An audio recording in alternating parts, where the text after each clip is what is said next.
એકત્ર ફાઉન્ડેશન પ્રસ્તુત કરે છે ગ્રંથસાર, વિશ્વની શ્રેષ્ઠ નવલકથાઓનો સાર હવે આપણી ભાષામાં. આજે આપણે વાત કરવાના છીએ એક એવી જાદુઈ કૃતિ વિશે, ગેબ્રિયલ ગાર્સિયા માર્ક્વેઝની 100 યર્સ ઓફ સોલિટ્યુડ, મતલબ કે 100 વર્ષની એકાંત. આ તો લેટિન અમેરિકન સાહિત્યનું શિખર તો છે જ, પણ હું કહીશ કે વિશ્વ સાહિત્યમાં પણ એનું સ્થાન અનોખું છે. ખરેખર. અને એની દુનિયામાં જવું એટલે જાણે માકોન્ડો નામના એક કાલ્પનિક શહેરમાં આપણે પહોંચી જઈએ અને ત્યાં બુએન્દિયા પરિવારની 7 પેઢીઓ સાથે આપણે જીવીએ. આપણે આજે આ જ પરિવારની એમની જટિલ કથાની વાત કરીશું. એમના સપના, સંઘર્ષો અને હા, ખાસ તો પેલી એકલતા જે દરેક પાત્રને વળગેલી છે એને સમજવાનો પ્રયત્ન કરીશું. હા, અને એ પણ કે ઇતિહાસ અને જાદુ કેવી રીતે એકબીજામાં ભળી જાય છે ને. ચાલો શરૂઆત કરીએ માકોન્ડોની સ્થાપનાથી. જોસે આર્કાડિયો બુએન્દિયા, કેવા માણસ, નવા વિચારો, શોધખોળનું જાણે વળગણ, અને એમની પત્ની ઉર્સુલા ઇગ્વારાન, એ તો જાણે ધરતી જેવી સ્થિર, પરિવારને બાંધી રાખનાર. પણ એ લોકો ઘર છોડીને નીકળે છે એની પાછળ એક ડર હતો ખરું ને? હા, બરાબર. એ ડર હતો નિકટના લોહીના સંબંધનો, કે જો એવો સંબંધ બંધાય તો ડુક્કરની પૂંછડીવાળું બાળક જન્મે. અને આ ડર, આ ભય જાણે આખા પરિવારના નસીબ પર છવાયેલો રહે જ છે છેક સુધી. અને જોસે આર્કાડિયો તો પેલી શોધખોળમાં એવા ડૂબી જાય છે કે હા, જાણે વાસ્તવિકતાથી સાવ અલિપ્ત.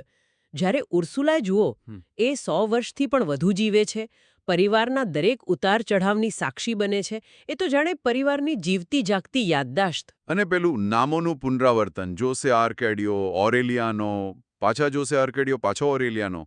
કમાલ છે. એવું જ લાગે કે ઇતિહાસ ફરી ફરીને ત્યાં જ આવીને ઊભો રહે છે એક વર્તુળમાં. બિલકુલ. અને એની સાથે જોડાયેલી છે પેલી એકલતાની થીમ. એ કોઈને છોડતી નથી. દરેક પાત્ર કોઈને કોઈ રીતે એકલું છે. હા, એ એકલતા માત્ર શારીરિક નથી હોતી, નહીં? ના, જરાય નહીં. તમે કર્નલ ઓરેલિયાનો બુએન્દિયાને જ લો. 32 વિદ્રોહ કર્યા, બધા નિષ્ફળ. પછી શું?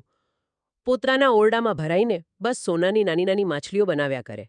આ એકલતા છે. કેટલી કરુણતા છે એમાં. અને કદાચ એ લેટિન અમેરિકાની જે રાજકીય અને સામાજિક સ્થિતિ હતી એની એકલતાનું પણ પ્રતિબિંબ છે. અથવા પેલી અમરાનતા, પ્રેમનો અસ્વીકાર કરીને આખી જિંદગી કુંવારી રહે અને શું કરે, પોતાનું કફન જાતે સીવે. આ બધા પાત્રો જાણે ભીડમાં પણ એકલા છે, પોતાના વિચારોમાં, પોતાના ભૂતકાળમાં કેદ. મને તો પેલી રિમેડિયોસ ધ બ્યુટીની વાત બહુ ગમેલી. પેલું એનું આકાશમાં ઉડી જવું, સફેદ ચાદરો સાથે, અને એ પણ કેવી રીતે વર્ણવ્યું છે, જાણે રોજ બનતી ઘટના હોય. એ જ તો જાદુઈ યથાર્થવાદ છે, મેજિકલ રિયલિઝમ. ગાર્સિયા માર્ક્વેઝની ખૂબી જ એ છે, જે અતિવાસ્તવિક, જે અશક્ય લાગે એવી ઘટનાઓને એટલી સહેજતાથી વર્ણવે જાણે એમાં કશું નવું જ નથી. જેમ કે પેલો અનિદ્રાનો રોગચાળો, આખું ગામ ભૂતકાળ ભૂલી જાય. હા. અથવા પેલો મેલ્કિયાડેસ, પેલો જીપ્સી, મરી ગયા પછી પણ પાછો આવે છે. એટલે મને લાગે છે કે આ બધું એ બતાવવાનો પ્રયાસ છે કે લેટિન અમેરિકાની જે વાસ્તવિકતા હતી એ પોતે જ એટલી વિચિત્ર, એટલી અતાર્કિક હતી કે એને સમજાવવા માટે કદાચ આવા જાદુઈ તત્વોની જરૂર પડે. આ શૈલીને કારણે જ, ખબર છે ને, 1982માં નોબેલ પુરસ્કાર મળ્યો અને દુનિયાભરના લેખકો પર એનો પ્રભાવ પડ્યો. સલમાન રશ્દી જેવા લેખકો પણ એનાથી પ્રભાવિત થયા. અને માકુન્ડો શહેર પોતે, એ પણ જાણે લેટિન અમેરિકાનું જ એક નાનું રૂપ બની જાય છે, નહીં? શરૂઆતમાં કેવું નિર્દોષ કામ, પછી ધીમે ધીમે રેલવે આવે, અમેરિકન કેળા કંપની આવે. હા, અને પછી આવે પેલો ભયાનક હત્યાકાંડ. એ કેળા કંપનીવાળો હત્યાકાંડ. બરાબર. એ કામદારોનો હત્યાકાંડ અને પછી સરકાર દ્વારા આખી ઘટનાને ઇતિહાસમાંથી ભૂંસી નાખવાનો જે પ્રયાસ થાય છે એ તો સીધો કોલંબિયાના પોતાના ઇતિહાસ પર કટાક્ષ છે. 1928નો યુનાઇટેડ ફ્રૂટ કંપની હત્યાકાંડ. એ બતાવે છે કે કેવી રીતે બહારની શક્તિઓ સત્તા, સ્થાનિક લોકો અને એમના ઇતિહાસને દબાવી દે છે. અને અહીં પેલો પશ્ચિમી પ્રગતિનો વિચાર અને ઇતિહાસના ચક્રીયપણાનો વિચાર ટકરાય છે. સાચી વાત. એવું લાગે કે બધું ફરીને ત્યાં જ આવે છે.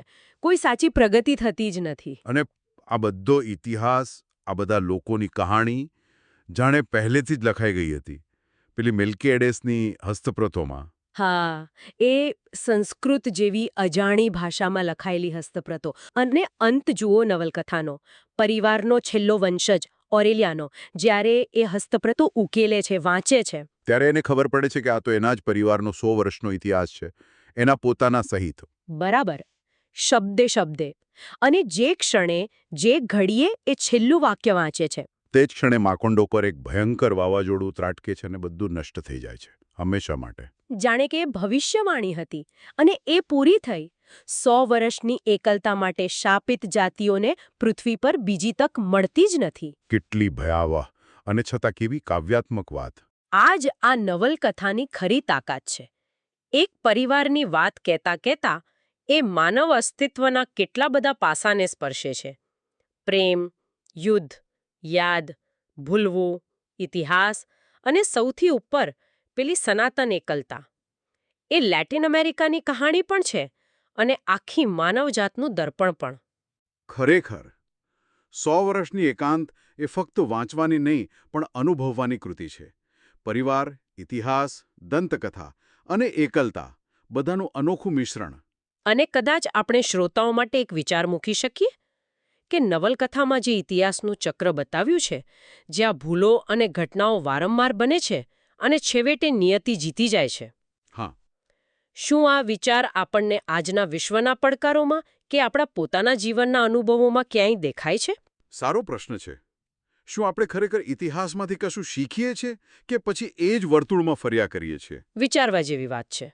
આ સંવાદ અહીં પૂરો થાય છે. ફરી મળશું વિશ્વ સાહિત્યની બીજી અજોડ કૃતિ સાથે.